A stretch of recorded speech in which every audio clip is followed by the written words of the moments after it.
বিশ্বের সবচেয়ে বড় ম্যানগ্রোভ বন সুন্দরবনের নদী ও খালে ১ জুন থেকে ৩১ আগস্ট পর্যন্ত ৩ মাসব্যাপী মৎস্য আহরণে নিষেধাজ্ঞা দেওয়া হয়েছে। সেই সঙ্গে এই ৩ মাসে সুন্দরবনে পর্যটক প্রবেশের উপরও নিষেধাজ্ঞা দিয়েছে বন বিভাগ। এই সময়ে বনজীবী, সাধারণ জনগণ ও পর্যটকদের কেউই বনে প্রবেশ করতে পারবেন না।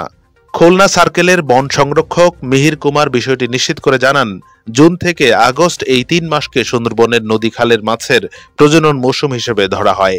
এছাড়া এই সময়টি বন্য প্রাণীর জন্য প্রজনন মৌসুম। সেই কারণে মন্ত্রী পরিষদের সিদ্ধান্ত অনুযায়ী ২০২১ সালে এই ৩ মাস মাছ ধরা ও পর্যটক প্রবেশে নিষেধাজ্ঞা দেওয়া হয়েছিল। তারই ধারাবাহিকতায় এবছরও নিষেধাজ্ঞা জারি করা হয়েছে। এই সময় জেলে, বাওয়ালি ও মৌয়ালদের পাশও বন্ধ থাকবে। কোনোভাবে অবাঞ্ছিত কেউ বনে প্রবেশ করতে পারবে না। নিষেধাজ্ঞার সময় বনে যেন কোনো প্রকার অন্যায় অপরাধ হতে না পারে, সেজন্য বন বিভাগ সতর্ক থাকবে। তিনি আরো জানান, দীর্ঘ ৩ মাস বনে পর্যটক না গেলে বনের জীববৈচিত্র্য ও বন্যপ্রাণী নিরুপদ্রব থাকবে।